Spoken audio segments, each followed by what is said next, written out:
కళ్ళు మూసుకునే ఉన్నాడు, కొంపదీసి నిద్రపోతున్నాడేంటి? ధ్యానం. కళ్ళు మూసుకొని ఎవరినో కాంటాక్ట్ చేస్తున్నారు. అవునా? అబ్బా. రామ్ ప్రసాద్, నీకు నిజం చెప్పాలంటే బాధగా ఉంది, కానీ చెప్పక తప్పదు. ఎందుకంటే అది నిజం కాబట్టి. Correct sir, correct. ఏంటి సార్ అది?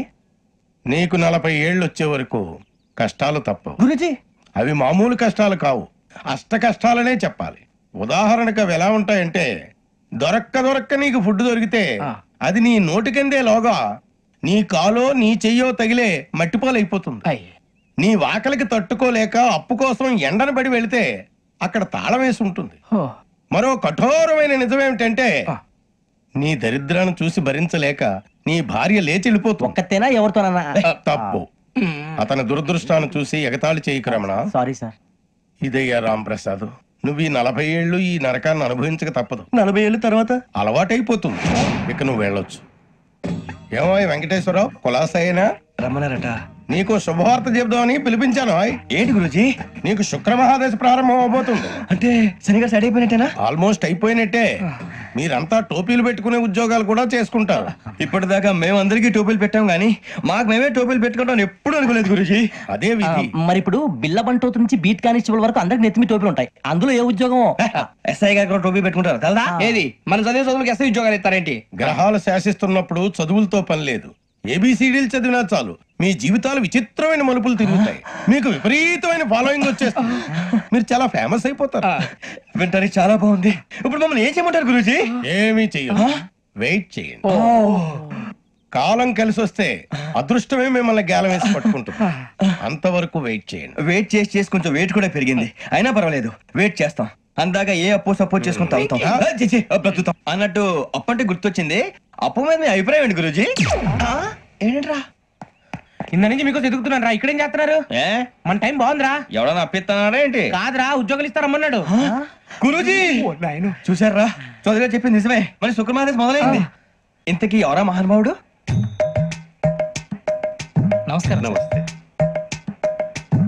అయినరా నేను చెప్పింది? ఆహా, సాక్షాత్ ఎంప్లాయ్మెంట్ ఎక్స్చేంజ్ నడుచుకుంటూ వస్తున్నట్టు ఉంది. పదండి పట్టేద్దాం. నమస్కారం సార్. నమస్తే. వీలే సార్ మా ఫ్రెండ్స్. నమస్కారం. నమస్తే. నేను చెప్పానుగా, భగవాన్ గారు. ఆహా, పేరులోనే దేవుడు ఉన్నాడు. లోపల కూడా పాజిటివ్ థింకింగ్ ఎక్కువ. ఇంతకీ మీరు ఇండియానా చైనీసా? India sir. మా ఫేస్ చూస్తారు అనిపించలేదు మీకు? భలే కామెడీ ఫీల్ అలా ఉన్నాడు. నేను అడిగేది ఇండియన్ రెస్టారెంటా చైనీస్ రెస్టారెంటా అని.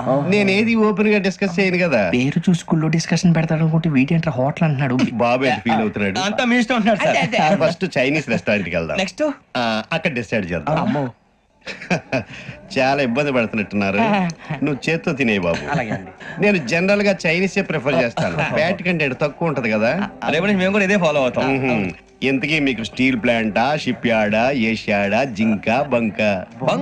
హెచ్పిసిఎల్. ఇవన్నీ దేనికి సార్? దేనికేంటి? ఉద్యోగం చేయడానికి. మీకు ఎందులో కావాలో చెప్పండి. నేను అమలపోతున్నారా? ఏంటయ్యా డిస్కషన్స్? మాకు నీ ఛాయిస్లు ఉంటాయి అనుకోలేదు. మీరు సడన్ గా జింకు బంకు అంటే సింక్ అవడానికి కొంచెం టైం పట్టింది. అదే అదే జేసీ గారు టోపీలు పెట్టుకుని ఉద్యోగం అన్నారుగా. వీటిలో టోపులు పెట్టుకునే జాబ్లు ఎక్కడ ఉన్నాయండి? అన్నిటిలోనే ఉంటాయి, వాటిలో కూడా ఉంటాయి. వాచ్మెన్ ఉద్యోగం కావాలా?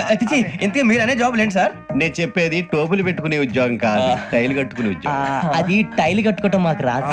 వాళ్ళు కడతారులే. ఇంతకీ మీకు జిఎం కావాలనా, ఏజిఎం కావాలనా? అతను పిలుస్తున్నాడు చూడు బాబు.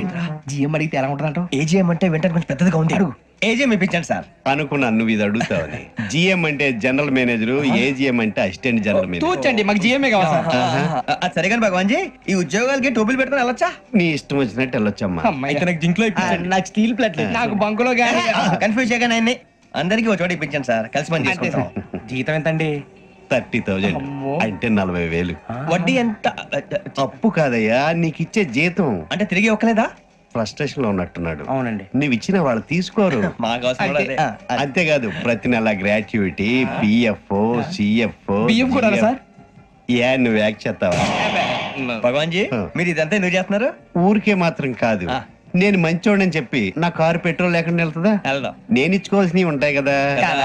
ఇలా చూడు, అందుకని ఉద్యోగానికి వాళ్ళ ఆకారం తీసుకుంటా. మా గెటబుల్ చూసి మీరు అపార్థం చేసుకుంటున్నారు. మాకంత పొజిషన్ లేదండి బాబు. పోనీ నలుగురు కలిసి ఉద్యోగం చేసుకోవచ్చా? మీ దరిద్రం నాకు అర్థమైంది. థ్యాంక్స్. మీ నలుగురు కలిసి ₹1,00,000 ఇవ్వండి చాలు. నేను నమ్మనరా, డబ్బుల విషయంలో అసలు నమ్మను. నాన్నగారు మీరు అలా అంటాం భావ్యం కాదు. ఏదో జేసీ గారి సిఫార్సు వల్ల శని గారు సైడ్ అయ్యి శుక్రవారం దేశం మొదలైంది. ఉద్యోగం దానంతటి అదే వెతుకుంటూ వచ్చింది. అందుకని ఇంకేం కావాలో చెప్పండి. స్టీల్ ప్లాంట్ లో జీఎం అని పెద్ద పోస్ట్ అమ్మా. జీతం 30,000, నెల నెల ప్రమోషన్లు, సిఎఫ్లు, డిఎఫ్లు, పిఎఫ్లు, బిఎఫ్లు. ఇవన్నీ నువ్వు చదివిన చదువుకే. అబ్బాబే దీనికి చదువుకి సంబంధం లేదండి. చెప్పాను కదా శుక్ర మహాదశ. అది దాని పవర్ అనుకోండి, ఎఫెక్ట్ ఈ అనుకోండి. రోజుల్లో కూడా గ్రహాలు ఏటా nonsense. అబ్బా ఏంటండి వాడన్న ప్రతిదాన్ని ఇలా కొట్టి పడేస్తారు. చిన్నప్పటి నుంచి లక్షలకు లక్షలు పోస్ట్ చదివించారు. అమ్మా నువ్వు లేని పోనీ పెట్టుకో. లక్షలు ఎక్కడైనా ఊరుకోరా, మాట వరుస కదాలే. ఒక 25,000 ఇస్తే వాడి జీవితం సెటిల్ అయిపోతుంది అంటున్నాడుగా. అంతగా ఆలోచిస్తారేంటండి? అమ్మా నాకు ఉద్యోగం రాగానే మీ అందరినీ స్టీల్ ప్లాంట్ షిఫ్ట్ చేస్తే ఓకే. నువ్వు చెప్పేదంతా కరెక్టేనా? నాన్నగారు మీకు అంత అనుమానం అది ఇవ్వకండి. సర్లే, ఇప్పటికిప్పుడు అంత డబ్బు అంటే కష్టం గానీ నా కెనటిక్ హోండా అమ్మాలి. నాకు తెలుసు మీరు ఆ నిర్ణయం తీసుకుంటారని, అందుకే పార్టీని పట్టుకొచ్చాను. బయట వెయిటింగ్.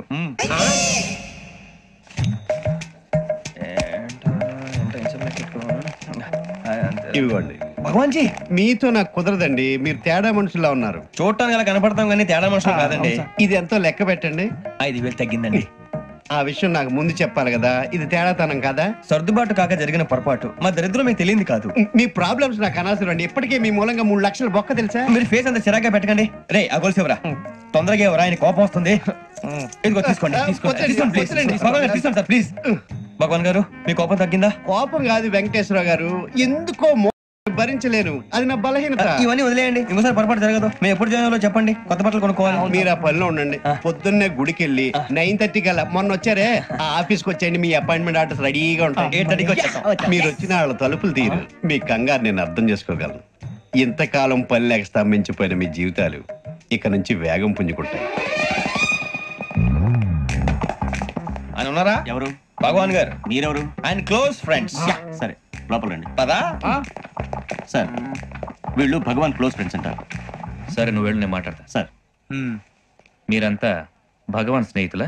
అవును, అలాంటి స్నేహితులు ఉన్నందుకు గర్వపడుతున్నాం. సరే ఏంటి సంగతి? ఏముంది, మా అపాయింట్మెంట్ ఆర్డర్ చేస్తే పట్టుకులు చేరిపోతాం. ఈ రోజు గురు పౌర్ణమి, మంచి రోజు.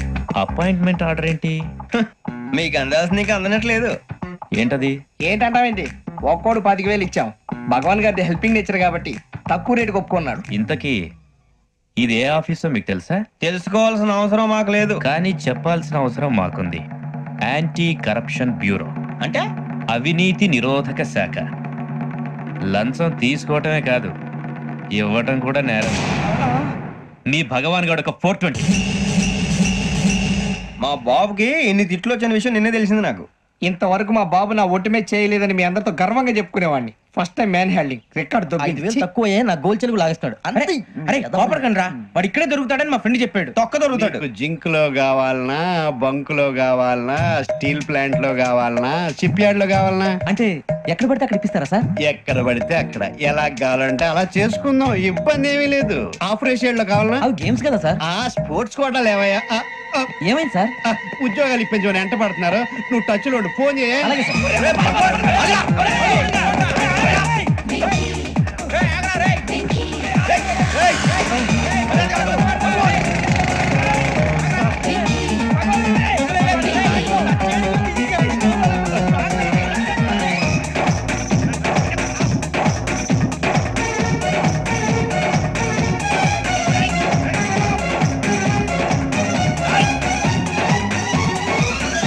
On your mark set go.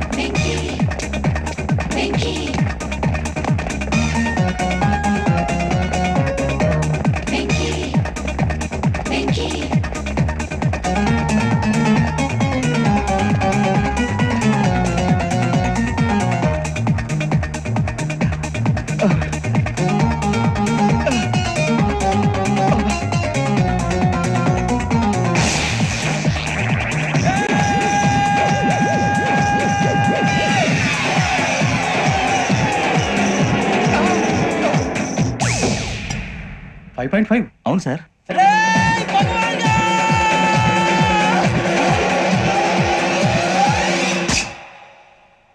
Great.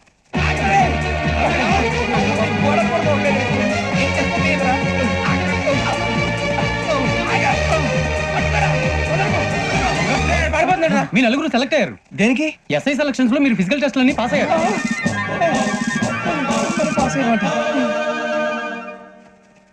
కానీ మేము అప్లై చేయలేదు సార్.